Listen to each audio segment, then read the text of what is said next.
Everybody, drop your buffs. Drop your buffs. Everybody, drop your buffs. Drop your buffs. Everybody, drop your buffs.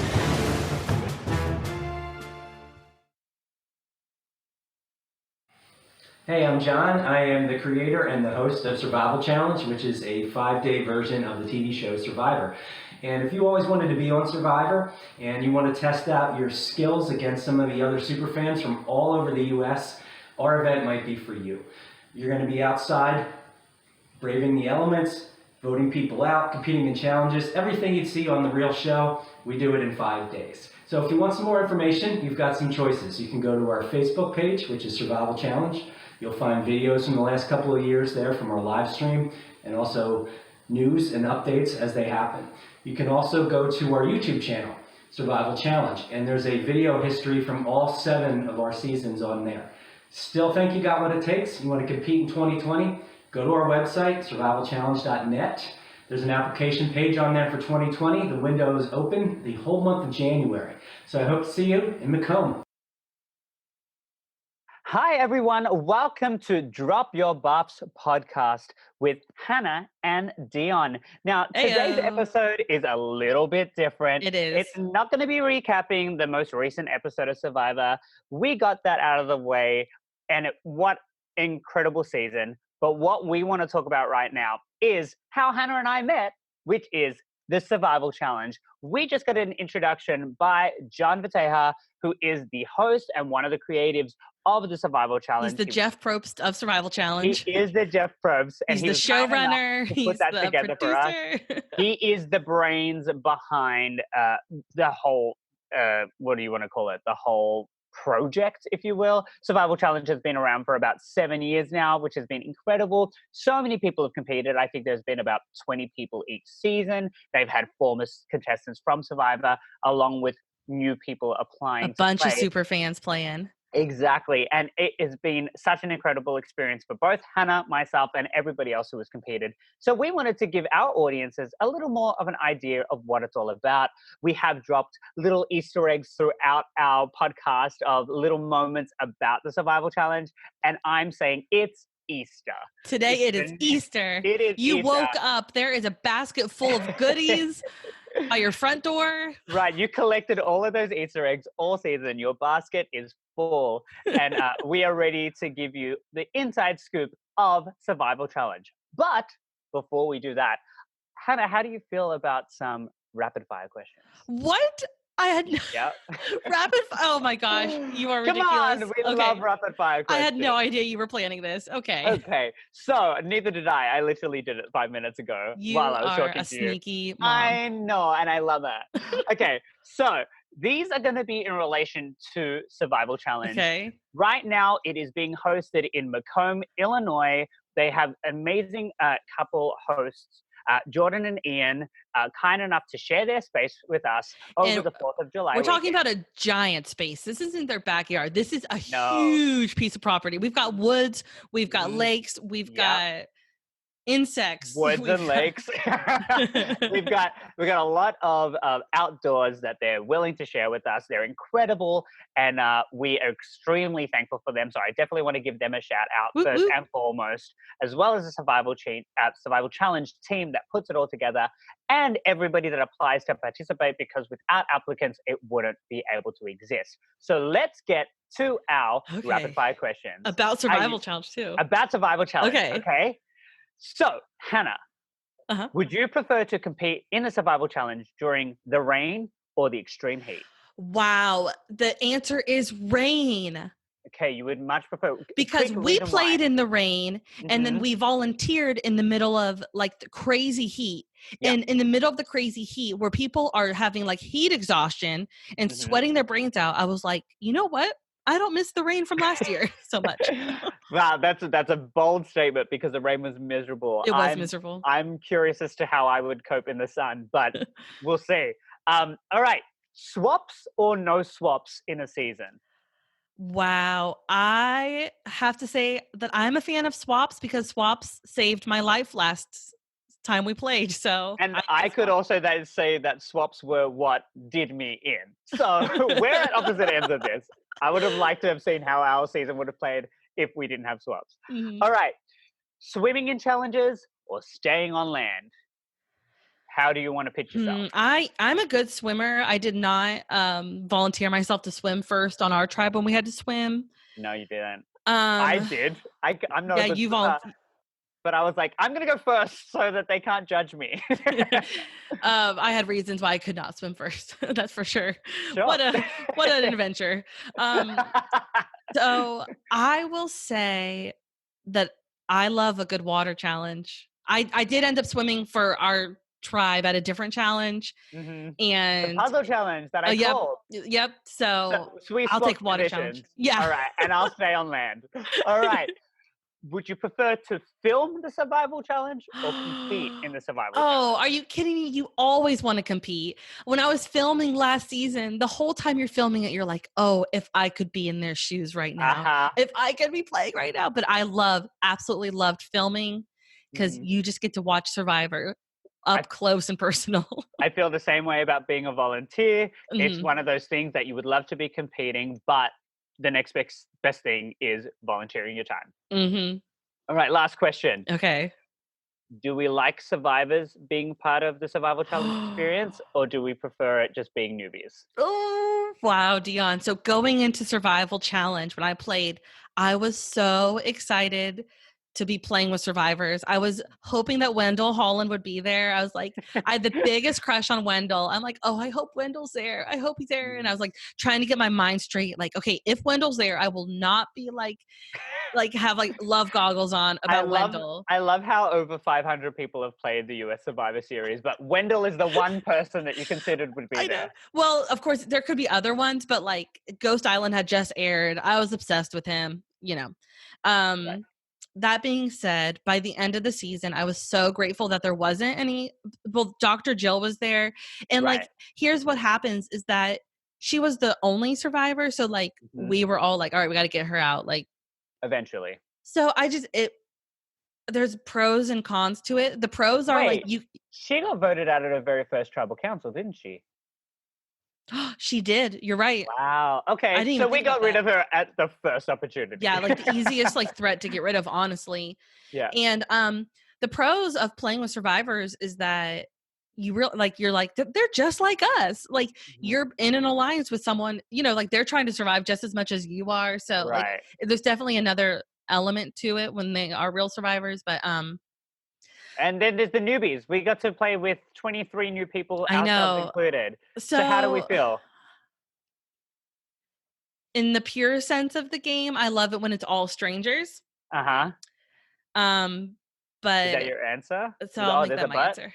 I'll Okay, make that that's my your answer. answer. We love newbies playing Survival Challenge. We Mhm. love the former contestants being involved as well. I In know. whatever capacity. This season, they had four former contestants standing on the sidelines, watching along, encouraging the people playing. Mhm. It was great. If there are people playing as well, that's going to be an amazing experience. If there's people watching alongside, you're going to have the experience where you're going to come across people who have played the real thing, and they're nothing but encouraging, whether they're there in person or watching along on the Facebook feeds, because everything is filmed live on Facebook, and you can see challenges, tribal councils, all that kind of stuff. But let's not get it all out of the way right now. We have 2 extra guests with us today, Yes. and we're going to get to that right now.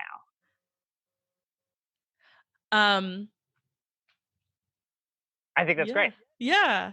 And now we are here with someone very special to me. We are here with someone that Dion and I played with in Survival Challenge 2018. Yes. And she ended up being the queen of Survivor Challenge 2018, the winner, Kourtney Trout. Kourtney, how's it going? Woo! Welcome, Kourtney. Well, thank you. Thank you for the intro. Happy to be on the podcast. Yay. So, and I got my buff. So oh my gosh, that's perfect. She's got her red buff from when she started out on Appeasy. Appeasy. That's right. Because I was going to say, I've got my Argo buff here when I started. But fun fact, we got split up night 1 we got put into new tribes. Argo was no more, which is a crime. But I did end up on a PZ with Kourtney, and we played the rest of the game together. We were part of the PZ 4, which was a PZ never give up. It's some For great those who know, inside no. jokes. Yes. But yes, Kourtney, thank you so much for being with us. How did you find your experience on Survival Challenge? I don't want to make it too general of a statement because you could talk for hours with that kind of comment. But for anybody, I could talk for hours. But for anybody who has heard about the Survival Challenge, has considered playing, what would you have to say to them? Well, first, I signed up for Survivor Challenge the very last day before the deadline. So I had only heard about it a few days beforehand, and my brother was like, you have to apply, it'd be such a cool experience. So like literally hours before the deadline, I just like in 2 takes, I just did a video, submitted it. And I was like, I'm not going to get on, like, this is a shot in the dark. Yeah. And then I got an email saying that I was on, and I was so excited. I was kind of nervous because I'm not like a lifelong Survivor fan. Like I didn't watch it from season 1. Like I'd only started watching like in 2015. I didn't know that. Wow. I didn't know Yeah. I was way late to the Survivor game. But I've gone through and watched all the seasons. So yeah, you definitely don't come off as like a new fan. That's for sure. Right. Yeah. Well, I hope not. But so yeah, I was super nervous about it, but it was definitely like the best decision I ever made. And I'm super glad I sent my video in at the last minute. We're glad that you sent it in as well, because this is all news to me. First of all, I didn't know you applied on the last day. Second of all, I didn't know that you were so late to the game in terms of viewing of Survivor. Be it that I was somebody who started watching it in 2000, which was 15 years before you. So you know, it just goes to show that you don't have to have watched it for your whole life to be good at it. You can definitely come into it late at the game. So anybody who's out there who's listening, who's like, I don't know if I'll do it because I haven't been a super fan for forever. We've got the proof right here. You can win the Survival Challenge. Yeah, that's what I'm always telling.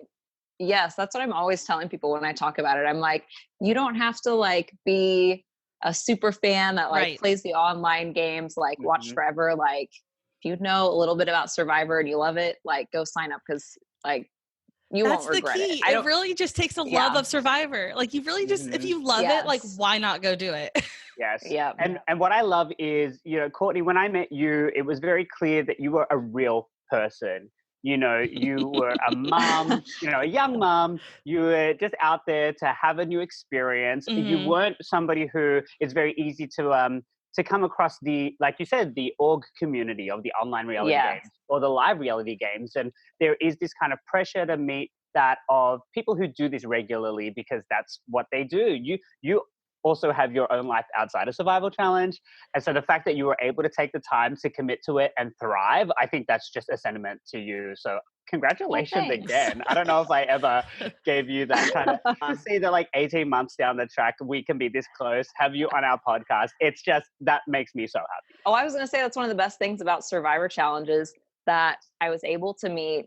You know, I would have never met you, Dion, or you, Hannah, like just meeting so many amazing people across the country who are real people, and we all have that bond of Survivor, and that we're still talking like almost 2 years later. So nonstop. So my question, so like you mentioned, you had a lot of fears going into this. You were really nervous, and same with me. I actually wrote out a list of my fears going into Survival Challenge.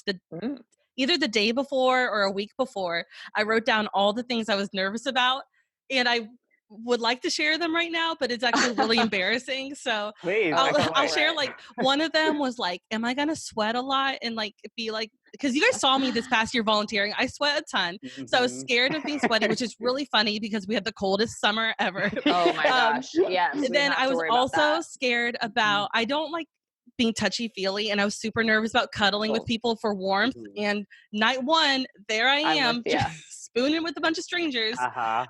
And so, anyways, enough about me and my insecurities. But looking back, I just laugh at those things I was afraid of. So, Kourtney, going into the game, what were you nervous about? And then I also want to hear, like, looking back, what do you think about your experience and what have you gained from this experience? Yeah. Oh, yeah. So one of the things I was most worried about was rain. Because watching the show, whenever they had those like torrential downpours and they're all freezing, I was like, that's the one thing I'm not sure I could do. Like, I hate being cold, like wet. That just sounds miserable. Oh my God, you're like me. I hate it so much. And so, of course, like, wait. You were in the water all the time.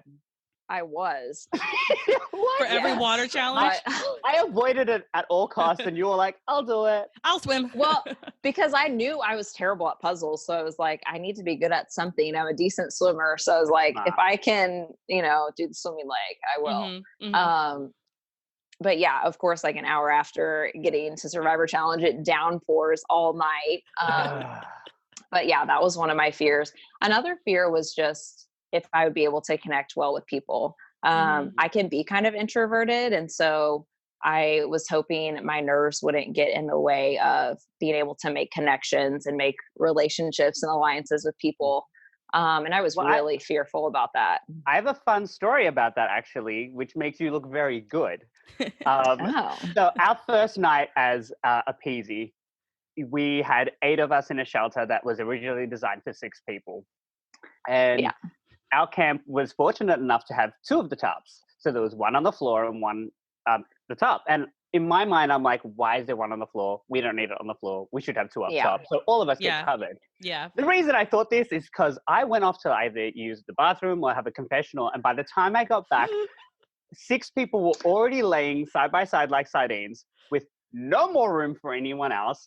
And then Kathy's at the top being like, oh, I volunteered for us to sleep at the top. And I'm sitting here like, oh, Kathy, we don't have a blanket. We have nothing. And everybody else was already like fixed in their spots. And it's a new tribe. And I had this fear as well that you don't want to rub people the wrong way, especially night 1. We haven't even done anything as a tribe yet. We've known each other for an hour and we've all come off, just for information, we all were in pairs from our previous 4 tribes. So there was 4 groups of 2 in one camp. So you're already like, which is going to be the group that's going to be picked apart. So Kathy and I had the horrible night of sleeping. I know, I feel so bad looking back. But like, we were at the top of the shelter, like where everybody's heads were, and we kept on asking, oh, can people move down? And then I remember somebody saying, oh, but then my feet are going to be outside of the shelter. And I was like, my whole body is outside of the shelter. Like, what is, so for me, it was guys, like, it's real. It's real. It was so, I had to bite my lips so hard, but I hope that wasn't me that said that. No, I think it was one of the older guys because, I think everybody's kind of fixed in being comfortable, and it's kind of like you snooze, you lose situation. And literally. And hey, those were 3 of the people that we voted out very quickly. So in saying that, Kathy and I flipped all night, spooning, because we had to flip because our hips got too sore because the ground was so hard, it was so cold. These are the things you don't really think about. It was miserable. Yeah. And it's so long. But cut to where you look good is it got to one point of the night, and I think Kathy and I were just like either shivering or just like there, and you just looked at us and were like, do you want to use my blanket for a little bit? Like something along those lines. And that for me was the moment where I was like, this girl recognizes that there's more people in the game than just her. Right. And like, this is somebody that you extended, a branch where I was like, okay, I'm not in this by myself, because I felt very alone in that moment, except for having Kathy by my side. And it did get to a point in the night that I think it was like 2 hours later. We don't know what the time was, but I just remember you being like, hey, can I have my blanket back? I'm like, yes, you can. I felt sleep. So bad for asking. I was shivering. I'm like, I know they're cold too. Like, I feel like such a jerk for asking it for it back, but I'm like, just for like an hour or 2. I think at that point, it was just so miserable. Yeah. It was miserable. Like because of the angle of the top, we were on it, but the part that got to the top didn't cover us. So it wasn't completely raining at that point, but it was kind of like misty and little droplets. And But when you gave us the blanket, we were able to avoid that. And by the time we gave it back, I think that had stopped. So we were kind of like, all right, we got this. And then I think Laura at that point lent us her like rain jacket, which doesn't give you warmth, but it at least has something Cover Something. you. to Yeah. stop from the rain. I So, love like, how we're sorry, how we're No, like go- telling people like apply for Survivor. It's fun. It's a great And then time. it's like how miserable it is. and like I bet. Do you guys agree that it was the worst nights of your life? Oh my gosh. by I far. thought they were never going to end. The first night, I was like, oh, I think I see the light. And then like 4 hours later, I was like, 4 hours no, later. that is not the sun. So, like, so this we're guy telling you never- guys to apply for Survival Challenge. If one of the biggest draws for me was I wanted to challenge myself. I love this game. I wanted to see if I could do it, and I did it. I survived Same. the worst nights of my life. So, you guys, there's Well, that's the thing. Well, like, sounds I feel awful, but it's said, fun. I feel you like make it that through that says a lot. first night, you know, and that's when you're like, you can do anything. That was my takeaway. Mhm. Well, and I feel like too, even though like the nights were horrible, I think it says a lot about Survivor Challenge that even though the nights were terrible, like we're still recommending it to people because Yes. everything was such an amazing experience. And Mhm. you do leave it really proud of yourself for enduring Yeah. the hard nights and the Mhm. rain and the competitions. And Kourtney, it gives could- you Yeah, confidence. so that's one of my biggest things. I tell people this was legit Survivor. The people who make Survival Challenge, this is the highest caliber of backyard Oh, it's Survivor you could ever incredible. have. So, Kourtney, could you talk more about like the challenges, the twists, those kind of things, and whatnot? Oh yeah, the challenges, I was super impressed. I remember one of the first challenges we Mhm. did was that ladder challenge with all those yes, keg with pieces. the knots at the top as well. And I legitimately I felt like I was on the show. Like Yes. it looked like something they've had. Like it was such a high quality. And that really made the experience too, is you felt like you were participating in these Mhm. real Survivor challenges. The one with the idol where you have to balance, Mhm. we've done that one many times on the show. And I mean, the whole thing all around, it was organized really well. Mhm. The integrity of the game is something that really stands out to me. I know there's a lot of people who come out and watch, spectators, but they are not allowed to communicate with No. people playing whatsoever. Even the people who are tribe handlers keep their communication to a minimum. They say, okay, you Yeah. need to go to this spot now. Like Mhm. the people who make this game love Survivor so much that they want it to be like the purest game they can make. Yes. Uh-huh. And it's funny because like even from our season, a few of us came back to be volunteers. Hannah, you were helping with filming the season this Mhm. year. I was a volunteer. I've got my volunteer shirt on. I was a Kia handler. But Kia. I know. And the thing is, even between these two seasons, they were so vastly different. We had our Oh, season yeah. to experience the rain, the cold, just being that kind of miserable. And this season, it was extreme heat. There were multiple people who were running off to the bushes to secretly, vomit because the heat was just getting to them so much. But in we've got how different those seasons are. We've got somebody from the next season that we're going to be interviewing as well. But the difference in our season is you won our season, and I want to hear from the winner. I want to hear as somebody who won this game, and people always say to you, what did you win? I know that was one of so what did you win? awkward questions when it was all over is, friends and family, they're like, oh my gosh, what you won? Like, what did you win? It's like, well, I won a Glory? trophy. And they're like, Yeah. is that it? And I'm like, well, I also took so much away that to me, right. it didn't matter. Like the title of just knowing that, I endured, and beat out 23 other people. Mhm. And also just the friendships made. Mhm. And let's just remember, you almost had every single vote except for one. Hannah, I'm looking at you. ruined my perfect game. I was thinking about that this morning. I was like, great. I'm gonna have to bring this up because Hannah is the Don't one worry. vote that kept me from my perfect I game. was always going to bring it up. Perfect To you, don't you game. worry. Oh, I love you, Maria. But But that's it. I love Maria. I'm just too, so, yeah. No, No hard feelings, but Yeah. maybe a little bit of hard feelings. Right. So you got to take away this amazing experience. There was a Oh, trophy, yeah. which is when it was held in Maine, they had the Bobster. Now that it's in Illinois, they call it the Cobster because With it's the made corn out of Yep. cob. corn cobs. Yep, But- I've got it displayed in my room. Oh, so. I love it. good. That's I was awesome. wondering if you were able to take that back with you. I don't know what the technicalities are there. It broke an arm, but it's still there. So Still holding strong. Doesn't that just like really sound like your Survivor game too? Like you made it through a peasy, but you made yes, it. came from the bottom. Yeah. And I think it's so funny because like you and I shared a lot of our early game together. Oh, Hannah yeah. and you shared a lot of your end The late game game. together. Mhm. So I feel like we're Yes. the perfect two people to kind of like hold this conversation with you because we Oh, we actually absolutely, yeah. did get to see your game play out from the start to the end. Yeah. And I remember walking to the first tribal council. We had a split 4-4 vote going into it. You and I were on opposite sides. And Yep. you, as we were walking into tribal council, you turned to me and you said, Bill's got an idol.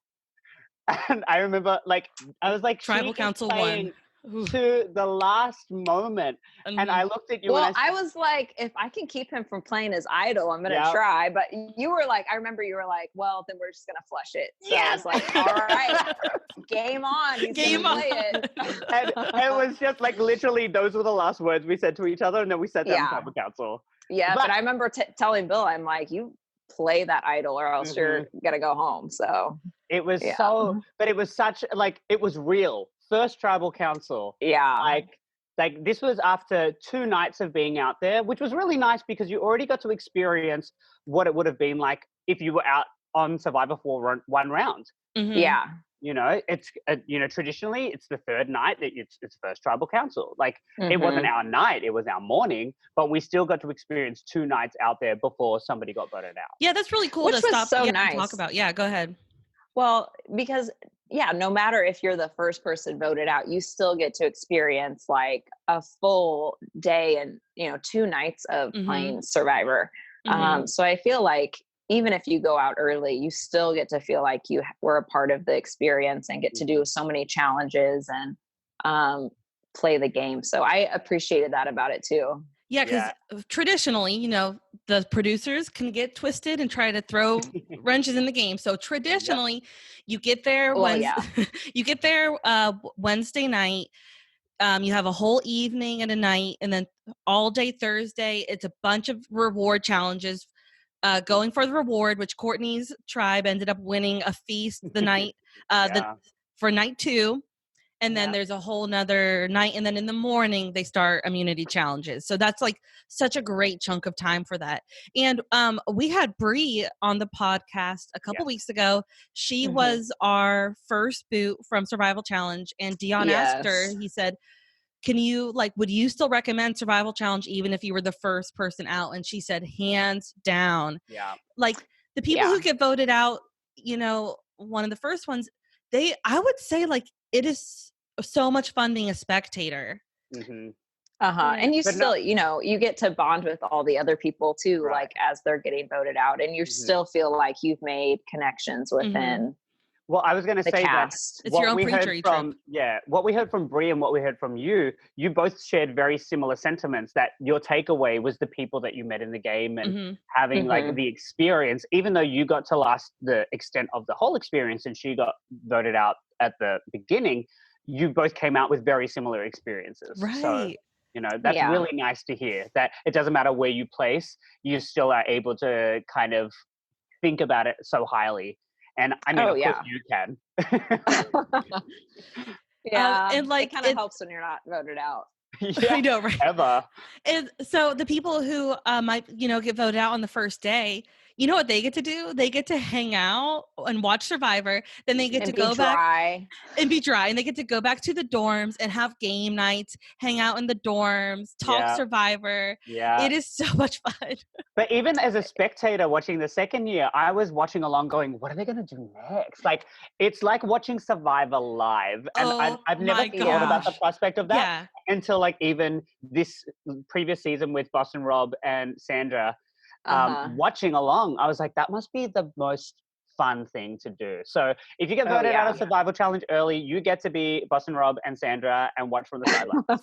Speaking Yeah. speaking of spectators and speaking of Sandra, something really cool happened while we were playing Survival Challenge. Is after the whole thing's over, after the 5 days are over, we have our finale show, we have our reunion show where we're all there. The production team tells the cast, you guys, we have had thousands of views on our Facebook Live videos. And not only have thousands of people been watching, we have had real survivors watching along. We had Jeff Varner watching, and we had the queen herself, Sandra, watching along. And when I went back and watched the Facebook Lives, Queen Sandra was rooting for Kourtney Trout to win. She was. And that was one of the best things about finishing the game. I feel like I didn't hear about it right away. And then like a few hours later, my sister called and she was like, Kourtney, like I was talking like with Sandra on the live feeds and like telling her to root for you. And she told you like, congratulations. And I was like, oh my God. Like it was crazy to me that as my favorite Survivor winner knew who I was and was watching. So that was just like mind blowing and incredible to hear after it was all over. So. And this past summer, they had actual survivors come to Illinois and watch the game. We had Survivor winner Bob Crowley. We had Survivor Gabon contestant. Did we have two? We had Jillian Larson. Yeah. And then we also had Rita from Fiji. Oh, from Fiji. And like no big deal. Oh, and Nina. Nina was there. Nina Push. Yep. She's also a Survival Challenge contestant from a previous season. But also from our season, we had Dr. Jill. Dr. Jill. And we all got the chance to play alongside her and vote her out. So that was a very interesting experience because you never think you're going to be able to vote out an actual Survivor contestant. But I know. you had the opportunity. Yeah. And so like, in seasons past, they have had survivors come play Survival Challenge. Probably like 6 or 7 survivors come play each season. Our season, they didn't have survivors play. So, Kourtney, do you want to share about like, were you looking forward to that? And when we showed up and there wasn't any survivors, and what are your thoughts about that? Well, I was really nervous because when we first showed up, I recognized Dr. Jill on our tribe, and I'm looking at the other tribes and I'm like, there's no one. Are there survivors that I'm not recognizing? Like I thought Adam Kennedy was a survivor. I'm like, he looks like he was a survivor. Did you? Yeah. And I kept thinking like, am I blanking this bad? Like, is there someone I'm missing? But then, come to find out, Dr. Jill is the only one. Yeah. And at first I was a little disappointed because I was really excited to meet some of the other survivors. But as the game went on, I was actually really glad that there was only one other because I felt like it kept the game pure and I felt like we were all kind of on the same level. Yeah. And it wasn't just all about like wanting to get to know the survivor contestant, but we actually like got to know each other. And I felt like it raised the gameplay and strengthen the relationship. So like by the time it was over, I was kind of glad that 23 of the 24 of us were just regular newbies out there all I mean, I share the same sentiments as you. I liked that we had our own cast we get to represent our season without being like, oh, were you the season with ... Right. You know, because I think a lot of the times we think about earlier seasons before us, and that's how I remember them, or at least it's like, oh, Adam Klein was on that one. Spencer was on that one. And we can sit here and say Hannah was on that one and Kourtney was on that one. That was one of the Kourtney one. No, exactly. And it's one of those things that like when we were in it, it was so real. And we also had, you mentioned earlier, the Facebook Live videos, so people are able to watch the challenges play out and the tribal councils. It's its own season of Survivor. It's so cool. Such a quick version of it. So if you blink, you miss it. But you can always go back and you can always go and watch it. So I recommend anybody who hasn't seen our season play out, hasn't gone back and looked at the videos, give it a look. We think it's a great season. And even just for the challenges, they're incredible. Yeah, and what I thought was really cool is there was a lot of people I knew who had never watched Survivor, but tuned in just to see, Mhm. me play or see what it was about, and they were hooked. I They mean, were. they were watching every live feed, all the Yeah. tribals, Uh-huh. and so On the yeah, edge of their seats the whole time. Yeah. And I think it makes a yeah, difference when you know somebody involved. So I yeah, recommend other people get involved. If you've been trying to get your friends to watch Survivor for forever and they haven't, get on, You have to and get then on they'll have Survival an Challenge. experience. I mean, Yeah. guys, that's literally what happened to me. I think I have hooked at least 3 of my friends onto Survivor because I literally played Survival Challenge. That's why they're Mhm. into Survivor yeah. right now. It's insane. I'll Mhm. make sure to put links in our show notes to the Facebook page so you can keep Yes. updated with Yeah. applications and when they post new videos. And so you can watch the live videos from the summer. And I'll put a link to their YouTube channel so you could go watch Kourtney's winning game from the get-go. Yeah. All right. Well, Well, and what's cool too is that they do edit some of the footage and put out episodes. So you I do know, feel it's like, really fun. it's your own little Survivor produced season, and yes. it's really cool to be a part of and go back and watch and hear the confessionals and see what people are saying about each other and Yeah. hear Well, the and dirt on I was going to say, everyone. you also had your family being a big support for you out there. You had Oh family yeah. members watching along. You also had your sisters watching along online. I had my sisters watching along online in Yeah. Australia. So it is something that can really bring your family together.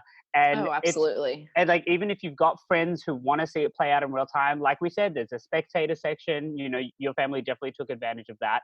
And they were able to see you win.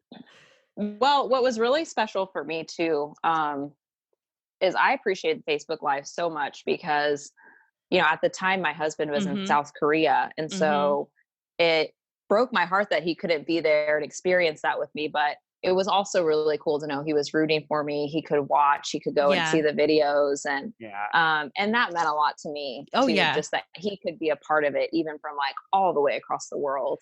Right. I So still remember like 2 hours after the game was over. I remember you sitting on the grassy hill FaceTiming yeah. Matt, and I was like, Hmm. "Oh, she's telling him about it. She won." This is like the real Yeah. Sandra experience. Yeah. Wow, I it mean, really is. And it Kourtney, was, she had her daughter there. Her parents were watching her daughter. Her little was she 3 years old at the she was time? 2. She was 2 Yeah, years she was old. So 2. so we'd be in the middle of tribal council, and Ruthie is like Yeah. in the audience, like, Like "Hi, waving. mom." Yeah. It was so sweet. Yeah. Guys, it's an experience like no other. This is It is. Well, there you go. I do want to say again, thank you so much for being a part of this podcast. You clearly had one of the most what's like fruitful experiences on our season. You got to play it out. You were on the bottom. I can attest to underdog that. for sure. In the Mhm. Infinity Four, we had to fight Never tooth give up. and nail to We get to where we were. We ended up in definitely. a switch up of a tribe where they had the numbers. You managed to get yourself to the merge, play to your hand, win a few immunities, and get yourself to the final 2. So congratulations, you definitely Yes. fought hard and you Thank deserve to you. win. Oh, thank you so much. And thank you so much for having me. It's been so Yeah, fun to reminisce on some of it. And always. I love any chance I get to talk about To it. talk I about Survival love to do it. Challenge. Yeah. Yeah, same Uh-huh. here. I, All right. I hope that we'll maybe see you this summer volunteering. Yes. I know Yes, I'm I will hoping be I can there. make it. Okay, sweet. So And So, spoiler, uh-huh. you may see Kourtney's brother in this past season of Survival Challenge because we did have a family, what's this, a tradition, I guess? So wait, who you got competing in the next one? You got one of your sisters? Maybe your actually, mom? I'm trying to convince my sister to apply. So Ah. it could be possible They're gonna that, run out of family members. I know. I know. We're like trying to recruit other family. We're like, we have to keep one person in every season. So I'm all for we'll it. see. I want to see your dad play. That's for sure. Oh, yeah. I don't know about that. You guys have a competitive family. That's for sure. Okay. Well, Oh, we anyways, do. thank you so much for Thank you. for talking with us today, and we will talk to you later. I'm sure. Yes. All right. Thanks for having me. And now, after our 2018 experience talking to the winner, we are going to be talking to the second place of 2019 Survival Challenge. We have Louis Dipaolo. But first place in our hearts. First place in our hearts. We love him so much. But welcome to Drop Your Buffs podcast. Yay! Hey, Hello, Louis. Thank you for that lovely introduction, and thank you for having me. Yes, I did I'm want to second place in acknowledge- a lot of people's hearts as well, so that's okay if you have me. I just wanted to acknowledge that you made it to the final tribal council. You went as far as you could go. In one of the most insane Survivor seasons, including US Survivor. Yes. I just loved watching last season's Survival Challenge, and Louis was one of my favorite people to watch. Yes. So I'm so glad to have him on. We're going to be fangirling a little bit because we didn't get to experience your season. But we got to watch it from the sidelines, and it was so fun because I know Hannah was filming it, so she'd be able to see what happens at, I guess, some camp life, but a majority of it was at confessionals. So you even get to see what they're talking about. I had the opportunity to be a tribe handler, so I remember walking with Sam to like take her to like the restrooms, and she'd be like, okay, so I'm talking to this person gave me an idol. I'm like, tell me everything. Like, Tell me everything going on. It was so exciting. But you by far were very much a memorable character this season because everybody knew who Louis was. There was no question about it. So we're so glad that you could be here. Some refer to you as my doppelganger for the season. Because I would walk around with my tribe buff around my torso, and then you walked up one day wearing your tribe Like buff. day one, he got down to And I to swear, top. 10 eyes looked at me, and I'm like, I get it. He's wearing his tribe buff around his torso. We get it. What do they say? Which Imitation I is the didn't greatest form know- of flattery. I didn't know you did that. That wasn't like It's just as much as I wish it was a great nod minds to think alike. you. Yeah. Yes. It is Oh, something no. that I do with my buffs at home when Yeah. I'm being silly. But like, I, what? just love that was something that you would do because it showed us your character, it showed us your personality, and I think people who had seen my season played out kind of went, oh, like similar. We like this guy. So it was kind of like, I knew at that point that I was like, oh no, I like him too. So that's why I'm like, you were such a character that we could watch from the sidelines and root for because we just wanted to see you around longer. Well, I appreciate that. And, thankfully I did get to last the entire time. So Never it got makes my voted heart out. happy to know that I didn't disappoint. Yeah. Hey, so Louis, why don't you tell us about where and how you heard about Survival Challenge? What made you decide to apply? Did you apply just the one time? All that stuff. Let's hear it. How do you get into Survival a Challenge? little bit of backstory. I mean, true background stories. I'm obviously a mega Survivor super fan, and I have been watching since day one, episode one. Love it. And I'm one of those people with one of those crazy obsessive personalities that when I'm really into something, I'm fully in. And it's something that has been a constant in my life. And it's a bucket list dream to be on actual Survivor, and but sometimes that doesn't always pan out, and you don't get to just go on the real show just because you want to. I know. So you can work really hard and just never get the chance. Right. Yes. Yet. Yes. 2020. But I had never really, as much of a super fan as I was never really tapped into the live reality game or online reality game world. I knew online reality games existed, but I never really knew that live reality games existed until I'm a Reddit lurker and have been for years. I have an account, but I don't post a lot. I've only posted one time, and it was about this podcast. There you go. But I remember seeing a post about this live game that Bob Crowley hosts and hosts on his property. And I remember kind of seeing pictures here and there, and I always thought that was kind of a cool experience, but then that kind of went away. That was like a few years ago. Okay. I never really did any follow-up research. Did you know about sorry to interrupt you. Did you know about the survivors that did you hear Adam Klein had played or Spencer had played? Yes, but I think when I'd seen it, it was, I don't know if Adam had played yet. Okay. Okay. So it might have even been even earlier than that. But I saw that Survivors were participating in it. And even then, I didn't even grasp the full concept of that it was a multiple day thing. Like I thought it sounded like a day in the park, you know, like, oh, that's kind of If fun. But only. like in the middle of like, you know, wherever Bob lived. Maine. Yeah, like I was like, that seems like cool, but still a little far-fetched for me to even like contemplate doing. You know, I think I had either was just in my final years of college, or I had just graduated. You had So I was better still figuring things to out.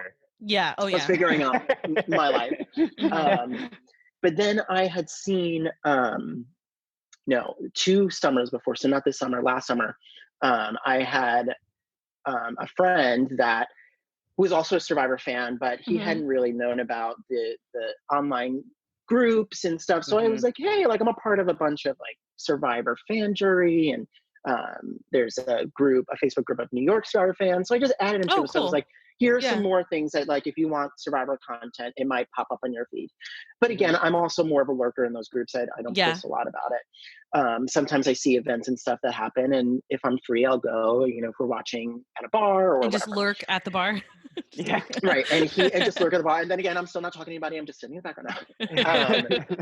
So he had kind of explored the pages a little bit more than I did. And one day he shoots me a text and he's like, hey, there's this live game happening called Survivor New York, and it's apparently a blood versus water season. Do you want to apply together? And I was kind of like, no. I was like, in my head, I didn't initially just say no. I was like, oh, I don't know. Like, to me, I was kind of thinking that this might be silly. Do I really want to do this for a weekend? It might not be fulfilling. Right. You know, I was kind of like, I want to do the real thing. I don't want to spend a weekend in someone's backyard. But I was like, you know what? I'll just apply to humor him. So we apply, and even though it was a blood versus water season, the interviews and everything took place separately. So I didn't get to see what he was saying. He didn't get to see what I was saying.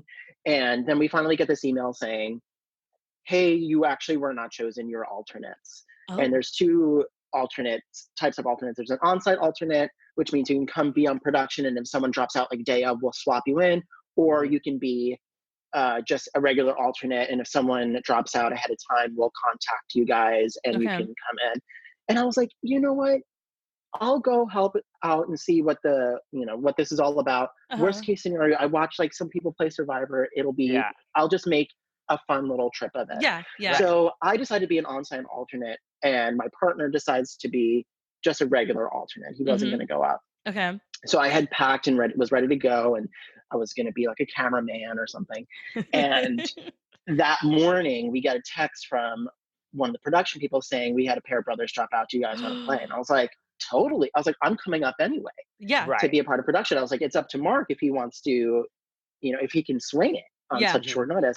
And luckily he was able to swing it. And we played that game, and it was such an amazing weekend. I never knew that like it could be so much fun. And because I thought it was going to be 20 people, probably gay men in their 20s, like all from New York City, at the very least, like I would just have some new friends. But I wasn't expecting, there was people from all over the country in different ages. And really, it really felt like I was dropped with all these strangers and people from all different walks of life.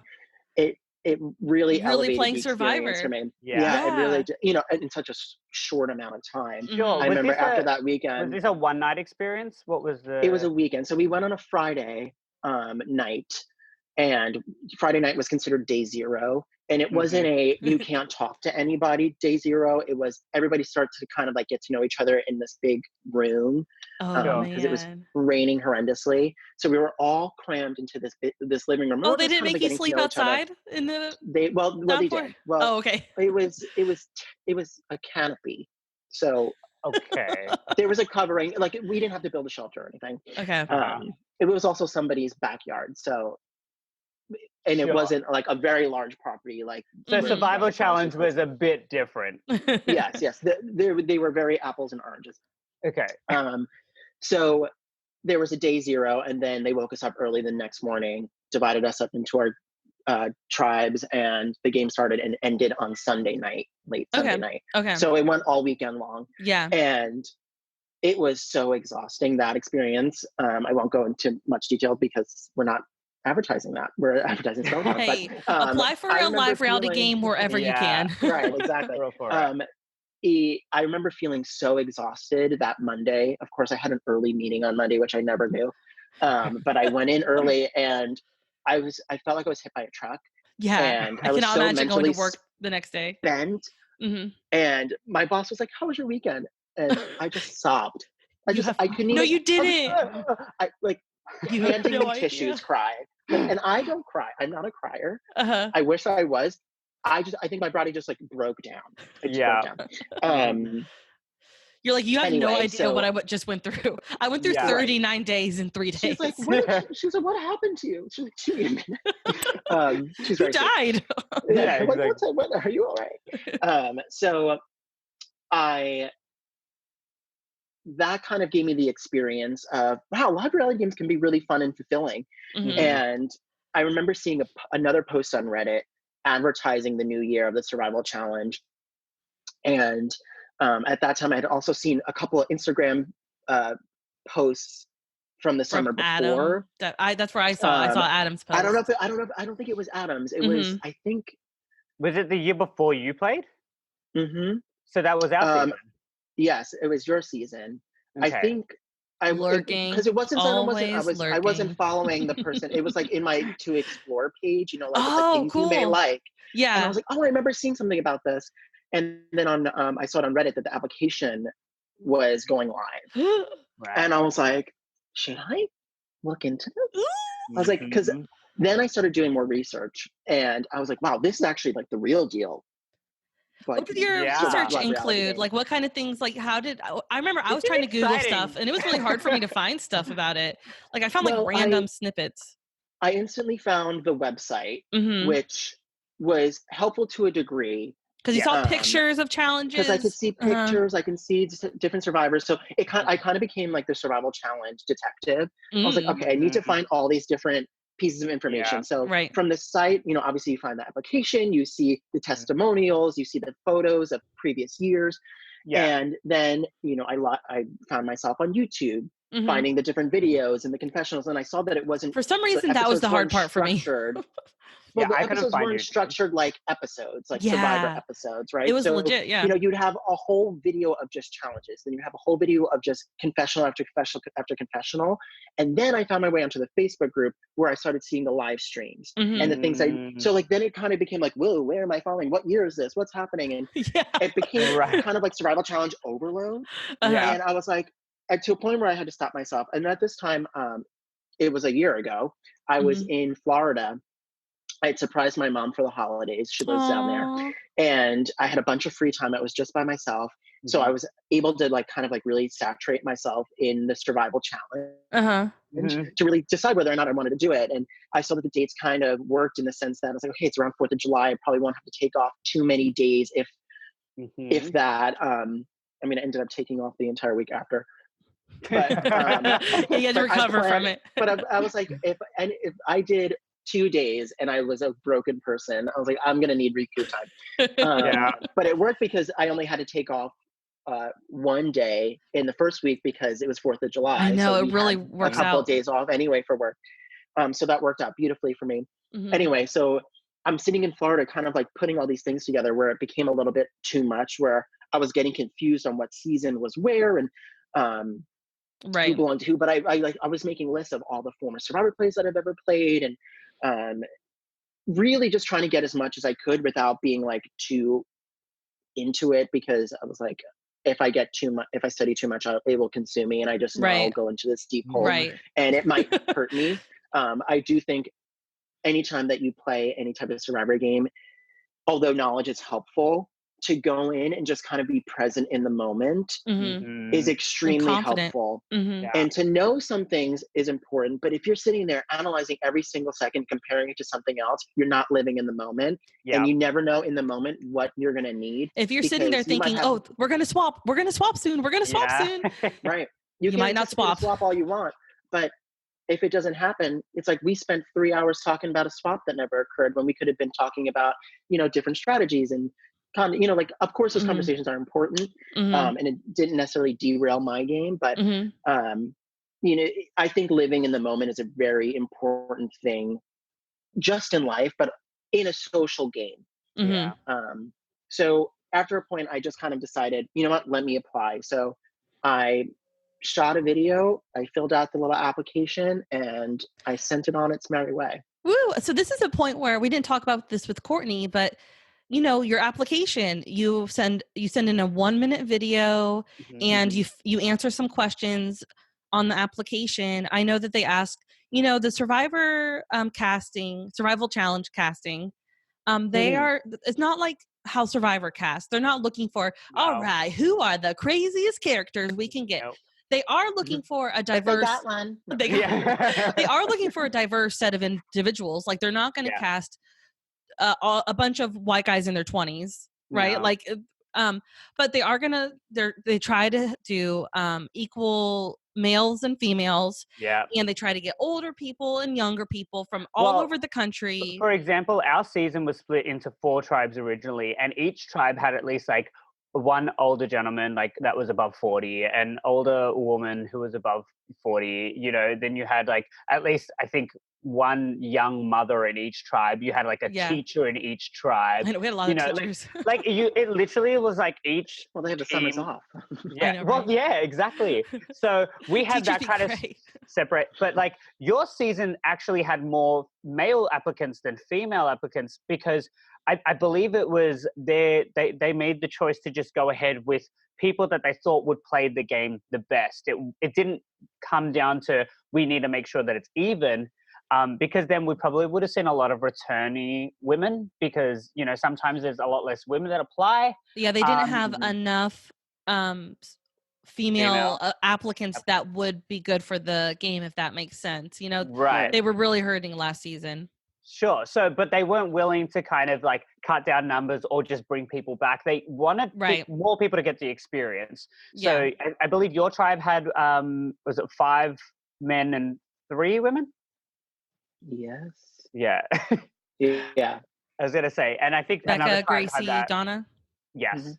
Mhm. And then another tribe was the same format, and then the third tribe had a split Had a 4-4. balance. Yeah. Right. Yeah. So back to sorry, I got like well, I was about to ask my question. I just like went on like a rant or something. I don't know. But do you want to tell people like what you said in your 1-minute application video? Like for me, What they did I wanted to say? know like, are you a big fan of Survivor? And like, I think maybe it was like, how would you play? Like in my video, I was like, I want to challenge myself. I really want to go out there and just see what I can do. I'm a huge fan. And I was like, Mhm. I watch Australian Survivor. I watch Survivor South Africa. I watch every US Survivor season. Like I am a big Mhm. fan. So what did you say in yours? Oh gosh. I wish I Or rewatched it to remember. I definitely highlighted that I'm a huge Survivor super fan. I mean, Mhm. there's no way you're not a super fan if you're applying for something like this anyway. Right. Um, but I think I So just you're showing your also, passion for the game. Right. yeah, I was super energetic. I think that's also important for anyone who's Oh, considering making an definitely. audition tape is you want somebody who is passionate about doing the thing that you're passionate about, right? So Hmm. there are plenty of people who love Survivor and are Survivor super fans, but it doesn't necessarily mean that they'll be great game players or Mhm. are going to be um, interested enough in playing an active game. Right.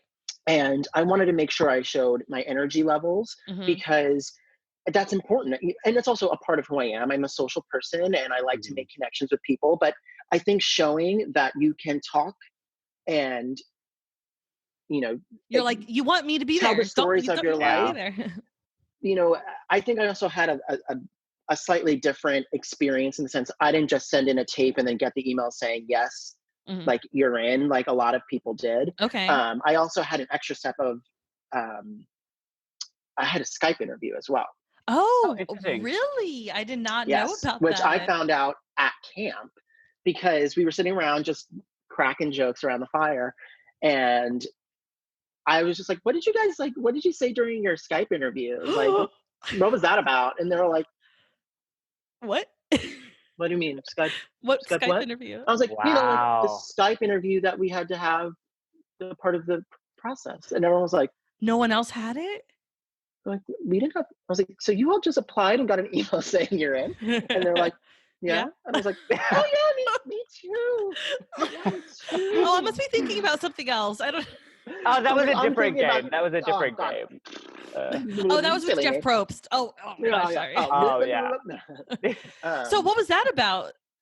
So what I learned is I wasn't the only person on the cast that had a Skype interview. Okay. I wasn't the only one on my tribe, but I think they were on the fence on whether or not they wanted me to come play. Mhm. I don't know where the split was, but I'm trying to figure that out now. No. I think it was just an extra step to make sure that they were choosing the right people. Right. To me, it sounds like they did have an overflow of male candidates, and they wanted to make sure they were doing some extra vetting and picking the people that were going to play. And Exactly. what I really highlighted in my video, my initial video, was I'm going to be myself 100%. Mhm. And whether that screws me over, because sometimes I can be a little bit of a hot mess, you know, that doesn't necessarily mean that like I'm going to play the best, or maybe it does mean I'm going to play the best. You know, it all depends on the scenario and the people that you're with. So there's no way to able to predict what you're going to do, because you can go out there and be the first person voted out, or you can go out there and be the winner. You have the same amount of probability when you start the game. So I do think that also with the videos, like when you give so much energy, I think that that's something that they love for like Big Brother. They want people in a house that are going to really kind of like make things a little tumultuous and kind of like get people at each other. Where I think that Survivor casting, especially in Survival Challenge, it's not about people not enjoying each other. It's like, who's going to go out there and actually play the game? This isn't 15 minutes of fame. This is, we want people to get the best experience they can get. So, you know, I know from knowing you that you're going to sell me in your personality, but am I going to necessarily get the gameplay? Because I'm sure time and time again on The Real Show, they get these great personalities out there, and then they're just like, actually, I'm just going to lay on the beach and get some sun. Right. You know? Well, the thing is, like, I also knew myself that I'm going to play regardless of whether I'm boring or I'm energetic, you know, just because that's who I am. I love the game, and I love, you know, the intricacies of the strategy. And I think maybe that's something to highlight in your video if you're going to apply, is talk about how you're going to play the game or how you think you want to play the game. And everybody has a different way of doing it, because as you see, the game can be done over and over again and produce a different type of winner. And the biggest thing at the end of the day, when you're sitting there at camp, you have no one but yourself to rely on. So you know how you work. Then it's about figuring out the other people. And that's something you can't account for in your audition video. You can only account for yourself. So how do you want to be perceived to other people? Are you going to sit there and just be the kind of quiet one that plays the middle? Do you want to kind of be rambunctious and energetic and social, so people think that, oh, like, I'm going to gravitate towards you? You can't read anybody else's mind, so you only know what you're going to give off. So all right, well, let's tip. take it to day one then. You've put into your tribe. How did you react to these people? So when I got to the tribe itself, I will work with anybody, but obviously you start to tend to gravitate towards the people that you kind of have those little small connections with. But you know, I think most players who are savvy enough to understand the game knows that you should try and make connections with everybody, right? At least like touch base and, you know, see where people are at. And that's probably something that I could have even done better looking back, retrospective. It is such a short amount of time though. Yeah, I mean, it's hard to do it, and it's hard to do it with finesse, you know, because almost everyone's kind of doing the same thing, but like there's this kind of degree of like meta, like, oh, we're all trying to get to know each other, but it's not because, you know, obviously we want to get to know each other, but like we're trying to feel out, you know, do we work playing with well a bunch of together? Survivor super fans is It's kind of a mind F. And also 4D chess. to remember, like, the difference between your season and our season as well is that we didn't just get to interact with we got to only interact with our own tribes, where you guys had a holding area where all three tribes were able to interact with one another in this kind of like one world concept, which was actually an intentional setup this season. So not only were you interacting with the 7 people on your tribe, there was another 16 people. So that's a lot of people to interact with. Yeah. And the thing is, we weren't sure when that first started, when we were in our holding areas. We called it like a one bit. world area. Like Yeah. production was like, all right, and they're all going to be in one world. One world.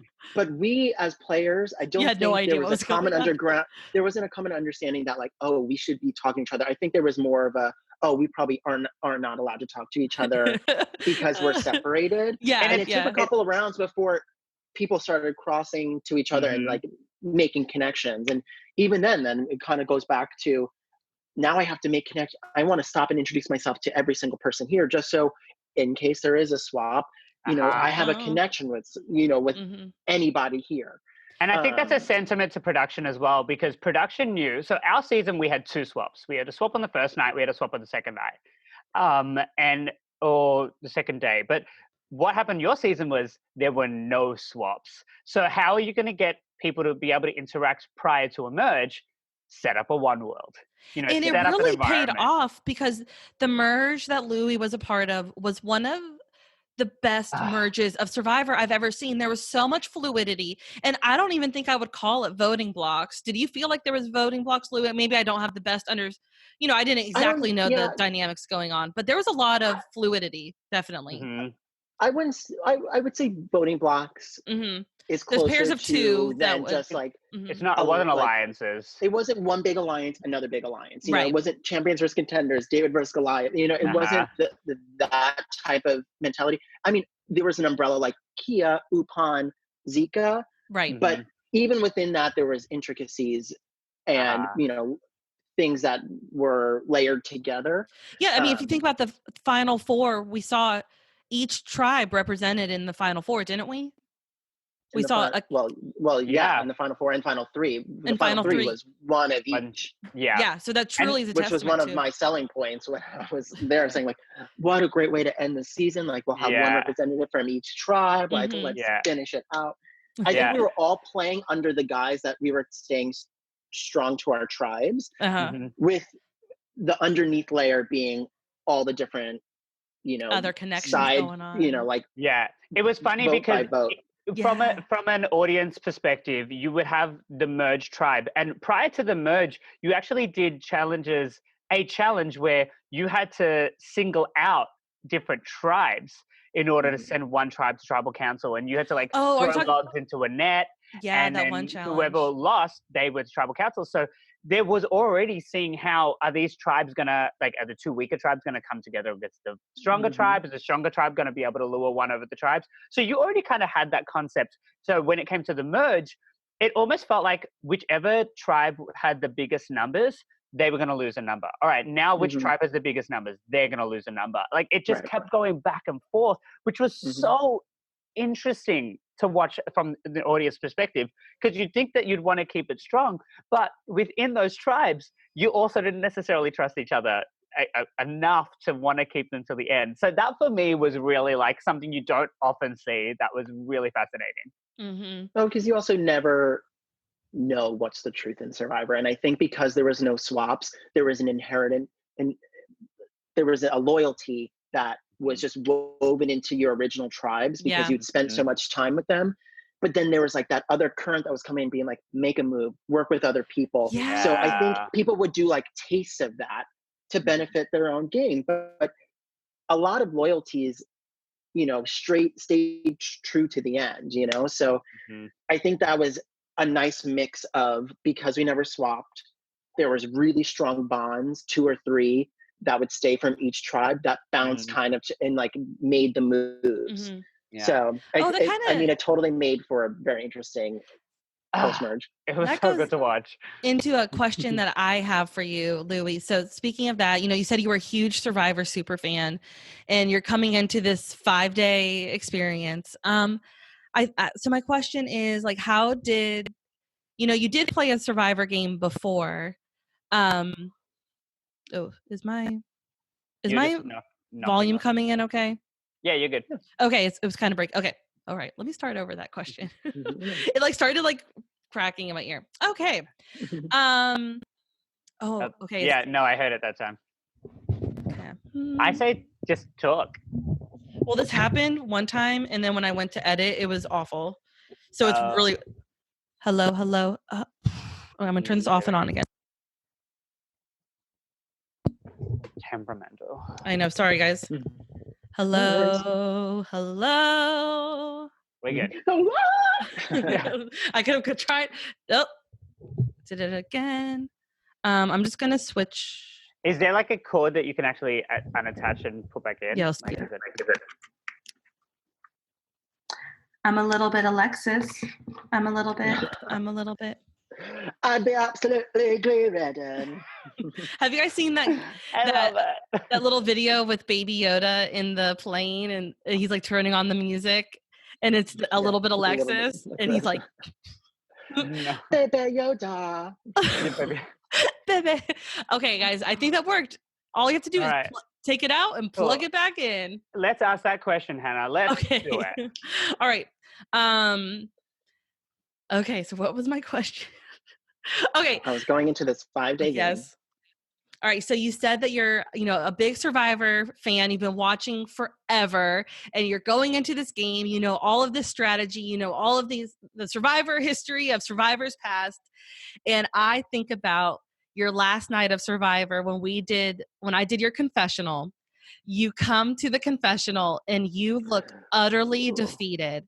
Guys, everybody else before Louis' confessional had said, yeah, the next person voted out is Louis. Yeah, it's going to be Louis, and then I'm trying to plan past that. And then Louis comes for his confessional like, da, da, da, da, da. But, I mean, your confessional was great, but you could just tell that you were at the end of your rope, and you were saying, you're like, I have to figure out a way, because the next tribal council was in the morning. Anyways, all that to say, my question is, that saved my life. You lived that Survivor story of someone who was on the outs, who the tides changed for them, and then you made it all the way to the end. Like that was like when you were at final 8 or 9 or something. I think that was 9. Holy yeah, crap. no, I need to know what happened. Yeah, like, so then how did that not happen? So previous to the confessionals, we had just sent David to exile. A good chunk of people were off on a reward, and it was Gracie, Rachel, and myself back at camp. And my name this is like a classic Survivor scenario. I just love that it started with David was at exile. I'm like, oh, I'm so in for this. And the people on reward and the people left at camp. That's right, because you had a challenge where there was 4 of you. You had to send someone to exile. So it was Rachel, Gracie, and yourself that sent David to exile. Yes. Yeah. Okay. I knew I had been on the chopping block. My name kept coming up as the social threat, and I knew it was my time to come. And after that immunity, we had the reward where we then sent David to exile. Gracie, Rachel, and myself were sent back to camp. And obviously Gracie was my number one, and I really loved Rachel and wanted to work with her, and I was trusting of her at that point. I knew that she wasn't necessarily 100% playing with me, but I knew that when she could, she was going to play with me. So it became more of a, how can I kind of convince her to work with me, but I know that she's not gonna work with me if it doesn't make any sense for her. So we kind of had this open, candid conversation of strategy talk for like an hour. Might have been more than that. And we went through every single possible scenario with the numbers of the people that were left, going through who can work with who. And everything kind of just kept coming back to me based off of what we were understanding, how the other people were playing the game. Okay. And there was the only way that I could see to get myself out of the scenario was to get everybody to vote for Julia, because she was starting to really ramp up her game. She was really kind of slithering under the radar. And I picked up on it. And I said, why is everybody going for me? She's going to play this game and get all the way to the end if we don't take care of it right now. And Gracie and Rachel were like, that's a great point. Like, you're totally right. But I don't think they had the numbers at that point as well, didn't they? Or no, they were down to 2 people because you just It got was rid just of, Julia and Anthony. yeah, because you'd already just got rid of the rest of their tribe. We had just gotten rid of Sam, I think. Sam, Travis, because of the epic tribal council. Oh gosh. Yeah. So, but even when saying that, it wasn't like, yeah, well, we're on board, we're going to do it. And so then we kind of threw about the idea, create a fake idol, and maybe I'll scare somebody with it. So I was doing, it was kind of like, throw the spaghetti at the wall, see what sticks. And to me, I was like, nothing's gonna stick. Even when I was making a fake idol, I was like, I don't think this is gonna work. I was like carving the word idol into a stick, and it was just a fucking stick. And it was like I was using the flint striker to carve. Oh I was like, man. maybe someone will believe that this looks kind of like whatever. You were trying at this anything. point, I was literally trying anything. And I was like, if they're going to vote me out tonight, I'm going to bring these flints with me. They're not going to have fire. Like I was like all pumped up. I was like, I'm going to go out. That's right. I had the flints in my pocket Mm-hmm. because we were fully expecting to go to tribal council. And when we didn't go to that tribal night. council, You were expecting to go that night. We were expecting to go that night. See, when I everybody knew got you back. weren't going that night. You guys We didn't know that. Oh, wow. So I was like, everyone's going to come back. We're going to do a confessional and they're going to make us do a night tribal because we haven't had a night tribal. And, I don't know why everyone was obsessed with the idea that we needed to do a night tribal. So they weren't living in the moment, Louis. They were not living in the moment. Present. And so at that point, I knew the writing was on the wall, and everyone gets back from the reward, and it's really starting to get late now. Now we rebuilt the fire, and we were lying in bed. We were lying on the floor. We were lying on a piece of plastic in the forest, and I was laying next to Julia, and Julia says to me, "Hey, like, essentially we have this conversation where she's saying, I know you're the one who's up to go next, but what do you think about making a move on getting Gracie out?" Like, I think Julia was starting to think, Gracie and I are playing similar games. I should get Gracie out now. I'm going to need Louis as a number. And I was like, oh my God, yes, that would be so great. Like, I'm totally willing to cut Gracie right now. Like, I'm really, anyone but me. Sandra Diaz-Twine was running through my head. But in the back of my head, that's what I was projecting to her. Of course, that's like a natural strategy. You want self-preservation. But to me, I was like, this is exactly what I can use to go back to Gracie. And be like, Julia's trying to get you out now. So then we swapped it. And just like the conversation of Julia's becoming too dangerous and too good of a social player really took over overnight. So when we woke up in the morning, the target had floated off of me. I wasn't even sure 100% if it was going to float off of me. Okay, but I knew that that was my last hope. Because at that point, I wasn't even sure if Justin was going to be on board with that, or because he was really at the height of his paranoia. I think I just didn't know where he was going to land. And thankfully, the tides changed. Wow. Yeah, I also want to say, okay, so you had a very different experience to us. Our nights were not spent just relaxing and talking. We were miserable. We were rained on. We were wet. We were cold. We tried to go to sleep as quickly as possible. Now, you guys have the opposite end of the spectrum where you had blistering heat. It was so hot. It was so hot. I mean, I don't think you wore clothes the whole time you were out there. I didn't. No. And I'm sorry for that, briefs. Mom. It's like sitting at tribal council just in your I was underwear. like, it's hot. I'm sweating. I want to work on my tan. Let me kill 78 birds with one stone. I love how we all got used to it. Like a couple hours into the game, we all just got used to Louis in his underwear.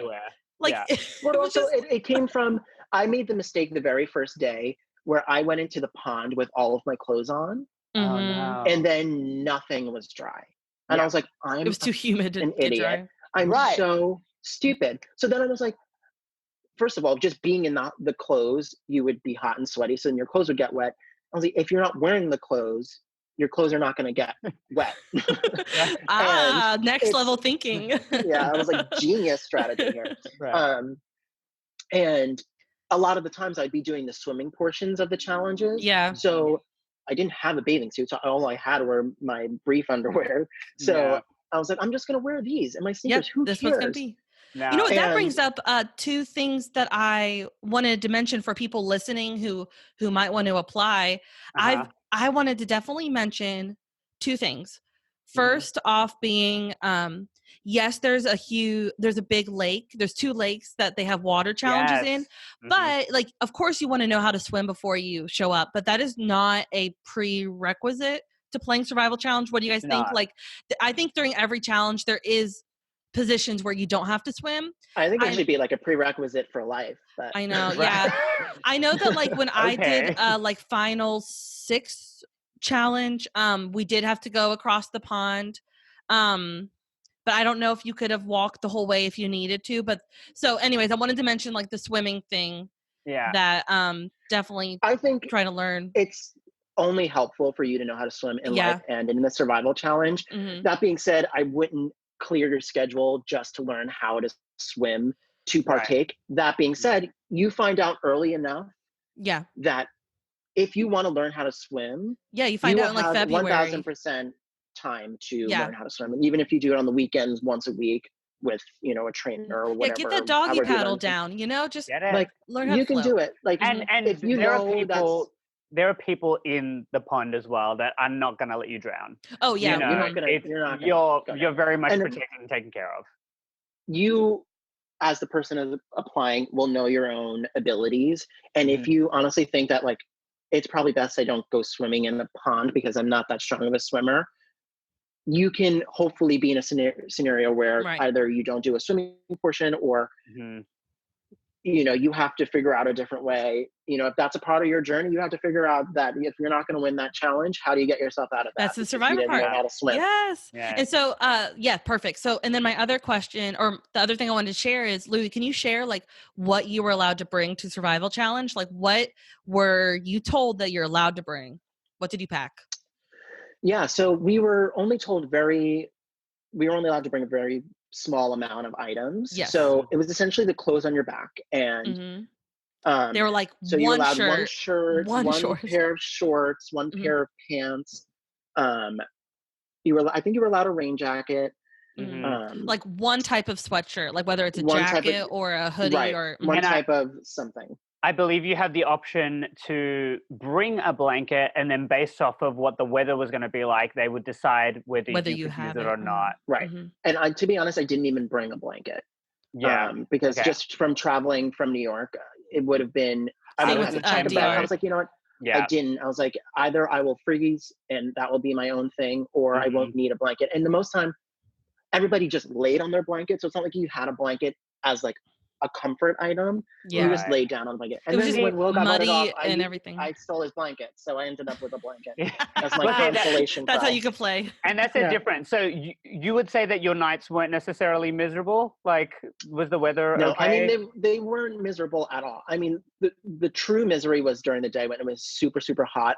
And I would say like day 2 and 3 were particularly awful because that's when you start hitting the fatigue and you don't have a lot of calories in your system, and you're out in the sun and you're doing challenges and you're thinking about strategy and you're making connections. I will also say that our season, every second challenge I feel like was a water challenge, and your season, like every 4th challenge. I know the one that needed more water challenges. Yeah, but then we also were given water breaks because it was water breaks as in they would go into the water to cool off, into the pond to cool off, because there were instances where people were getting sick and not doing well in the heat. It was getting bad. So, you know, of course it's important to be hydrated and make sure you're listening to your body. Like, that's very important. And you know, Survivor fans are known for being diehard and just like pushing your body to the limit, which is a great test to whatever, but obviously but also don't know die. Your body and you know, and like, take a step back. Survival Challenge does have the equivalent of a medical team where they will come and assess the situation. There was a few contestants who weren't feeling good. They would come into the tribe area and ask some questions, how they're feeling, make sure that they get the best care. We actually had one contestant, Brendan, who ended up going to the hospital because he was trying to hide so much because he was so scared that he was going to get pulled from the game. But the reality is, and he gets voted out, and they find out meanwhile, like his kidneys are failing. Right. But I just want to reassure people that, like, let people know that you're not feeling good, and they will do whatever they can to make you get better in the game. They do not want you to be medevaced. No. Right. And it is the closest thing you can ever get to playing Survivor. Like, the elements are real. Like, you're not eating Yeah, what barely are you eating, anything. Louis? Like, what did you get to eat? Nothing. Well, like nothing. You So got we more won. food than we did. We won some rice. Ooh, rice. We did win some rice. Plain gross rice. We Oh, had I like could still remember taste. Oh, it no, was our so rice was gross. good. I was Yeah. like, I mean, I just love rice, but it was Someone messed up the cooking of our rice. Maybe it was me. yeah, Probably. it was good. I mean, we also had like a bite of an apple. Like Yep, you had you share a small That's bite a of an real apple. thing. Yeah, I mean, and you share an apple with 8 people. You see how much an apple goes for. None of which have washed their hands, by the way. No. Yeah, Oh, no, that's or brushed another our thing. teeth. We have porta potties, so we Yeah. are using like if you will a backyard restroom, but we're not like sitting there with like soaps and all You're that not kind wiping of with stuff. a leaf. You're Like, not wiping with a leaf. You do get your Unless they run out of privacy. toilet paper. Right. unless the Charmin is soaked. No. Yeah. But to be honest, like, and to be graphic, I didn't poop for 5 days. Oh, man. I mean, I feel like Did you that's have a any common food? trend. David Crowley and I had the no poop alliance. Yeah, you're like, it's not happening the whole time We I'm were out like, here. I had a porta potty alliance, so Yeah, so out I there would you pee just in the make lid. alliances based off of anything. Yeah. Right. It was a fake alliance, but it was just a fun alliance for us. But, I mean, you guys were Final Four together. we were. As much as I wish it was our colons that bonded us, it wasn't. But yes, you have the porta, like it is the closest thing you can get to the Survivor experience without Seriously. it being the Survivor experience. So you're not getting the food. You know the bathrooms aren't particularly exciting to go in a porta potty. That's disgusting in general. Yeah. And so hot. And you're just sleeping like, on the ugh. floor. I mean, the nights you had bugs crawling on you. You know, Yeah. you had to tend the fire. Mhm. We were almost killed by a falling tree one night. So like it was exciting in that way. Yeah. Um, So the yeah, what do you first think? night, So yeah, like the game was intense. It was really playing Survivor for 5 days. 100%. What did you take away from Survival Challenge this I mean, time around? you ultimately know it's the perfect litmus test to how strong you are as a human being. And you never know how these scenarios are going to go. You can have these wonderful plans and visions and hopes for how your experience goes. But until you're there living in the moment, you don't exactly see how amazing it is to push your body to these limits and be able to think in different scenarios and strategies. And at the end, you come out feeling proud, regardless if you lose, whether you're the first person voted out or you make it all the way to second place and get, Well, I was just shy of winning. Like so many people would be scared to play and not win. Like, what is your advice to them? I mean, obviously everybody wants to win. Nobody wants to go and lose. Yeah. But I think there's so much more to the Survival Challenge than winning, aside from the corn baby trophy. Because the things that I gained playing the Survival Challenge had nothing to do with the fact that I made it all the way to the end. Sure, that was fantastic. I loved that journey for me. Yeah. But it was meeting people like yourselves, Right. my cast, the community. You have such a great, deep love for the people that cherish the same thing that you do, which is Survivor. And you meet all these people from different walks of life. And, you might meet someone and go like, wow, like you're a bigger fan than I am. Or like, wow, I didn't realize how big of a fan. I didn't know I knew that much. And, wherever you fall on the spectrum, there's nothing but love and there's competitiveness and, there's the fun of the actual game.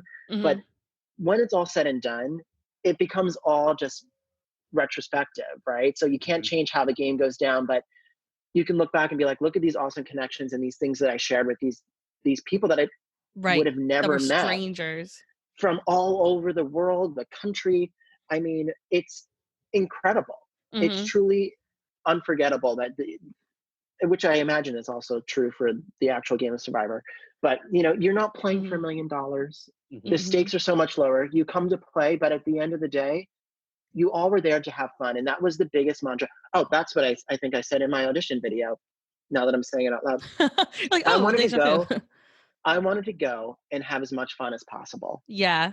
Because this is what it's about. You want to go and you want to have fun. You don't want to go and be miserable, because you're going to be miserable based off of the conditions of the game. misery will come. But if you're Right. there having fun and, you know, making people laugh and making these bonds with people that you would have never met, to me, that was the biggest win at the end It of the day. really, That yeah. I And could like, have people say, we It's had so much fun because of, you know, X, Y, and Z. It's just wonderful to hear you share that, because we had very similar experiences in our season. The guests that we've had on our podcast throughout the series have said similar sentiments. And it's just to show that we all, of different walks of life, living in different places, we can all have a similar takeaway and it just be so positive and life-changing. That just Truly. goes to show that this is a really incredible experience. And my, Right.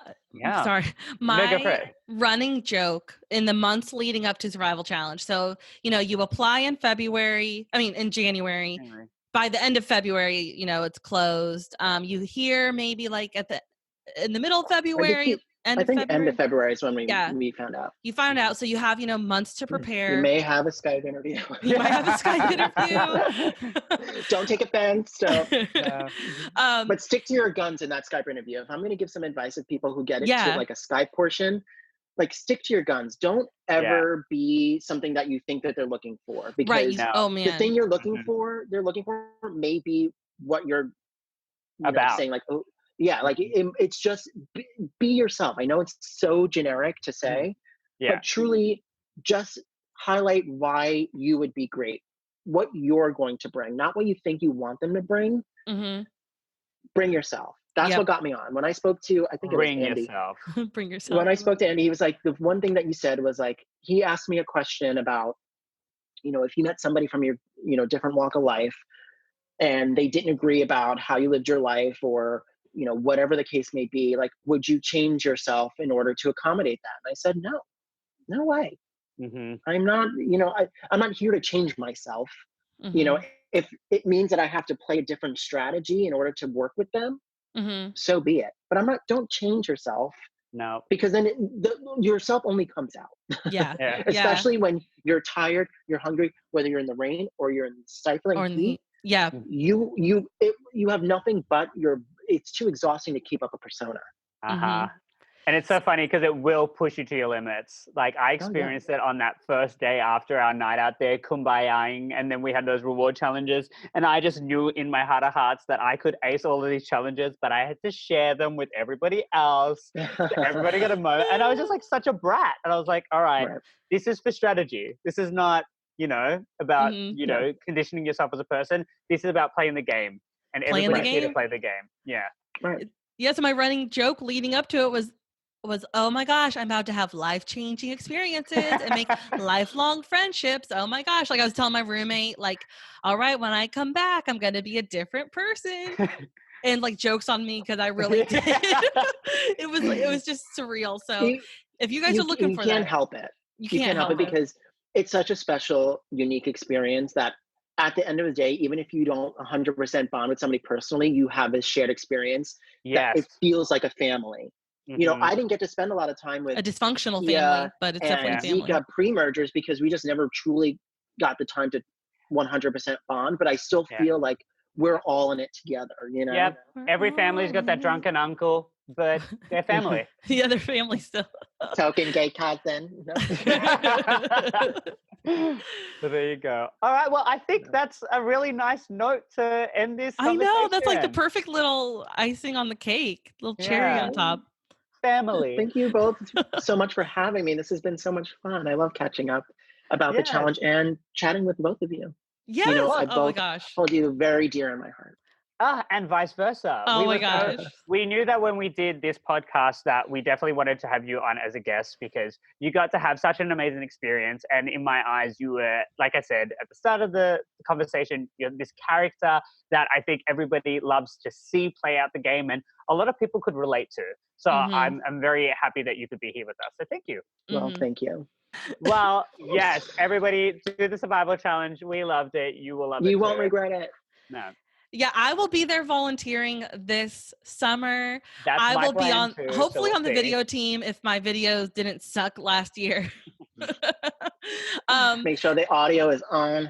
I know. Oh, don't even. God, too soon, Louis. Too soon. That's 7 months away.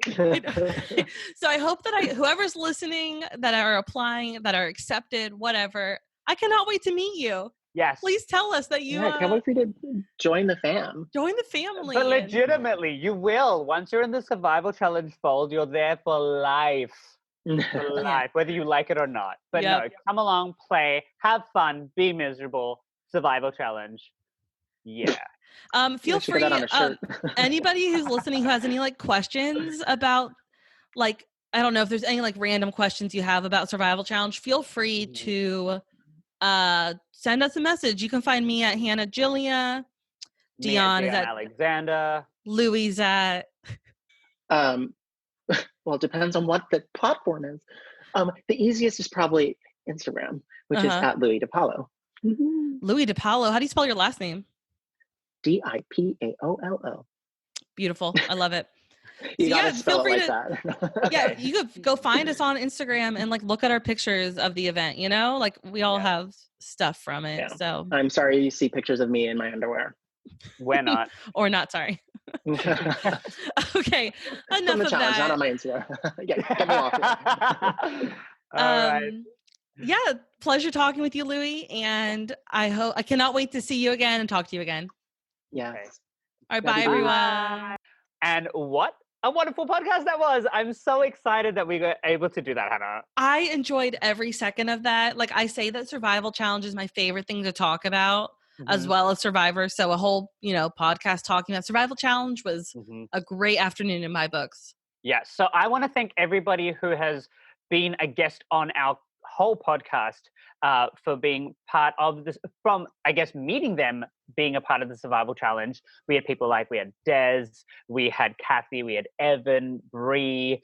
Today we had John, Kourtney, Louis. These were all amazing guests. Thank you so much for your time and your experiences. Thank you for sharing that with us and with our audience. And I guess at the same time, thank you, our audience, for listening along. Yeah, I hope you enjoyed it. Yeah, I mean, this is a little bit of our geeky side coming out, a little bit. And nerding out. But first and foremost, we want to share this experience with anybody who is even a little bit curious about what the Survival Challenge is about, and potentially just curious about giving it a shot, seeing what you're made of, and getting the next best thing to being on the real show. So hopefully this was informative, and you walked away with it, walked away after it, knowing something that you didn't know. And maybe we've sparked something that you want to go apply, because applications are out now. Applications are open. So go to Facebook to their page called Survival Challenge. You will immediately find the link to the application. I believe you have to make a 1-minute video. You have to answer some questions about yourself. You know what? Be yourself. Answer those questions as true to yourself as you can be. We had some great advice from Louis. You know, obviously Kourtney left it to the last minute, but she still managed to get in there. Don't leave it to the last minute if you can avoid that. But just know that they're going to watch every applicant, and they're going to love you for who you are. So please give us all of you. And we hope to see you in Macomb, Illinois. This July. And 20. I love it. Can you believe that it's already 2020? Gosh. It's insane. I love a good I love a good even number too. 2020. Like that's great. That's a great year. It's going to be a great year. Yeah, I was going to say. We've got Survivor, Winners at War. We've got Survivor, Australian All-Stars. All-Stars. We've got some. And all of the holidays are scarily falling on on weekend days, right? Yeah, like on like extended weekends, and like it's just 2020 is just gonna be awesome, you guys. And you know why? Because someone at home who's listening to this is gonna be competing in the Survival Challenge. And then we're gonna say it right here, right now. We're gonna meet them this summer, and they're gonna be like, "I listened to your podcast." But like on the sly, because I don't want people to know that I listen to podcasts. Yeah, guys, you can trust us with that information. We won't freak out. We won't tell everybody like they No. listen to podcasts. We won't do that. Your secret is safe with us, and we, at the end of the experience, can talk about our drop your buffs moment when From your season. Yes! Oh, I'm so excited. All right, guys, this has been such a wonderful podcast. Thank you for listening along, and we can't wait to get back to you soon. All right. Talk to you later, guys. Bye.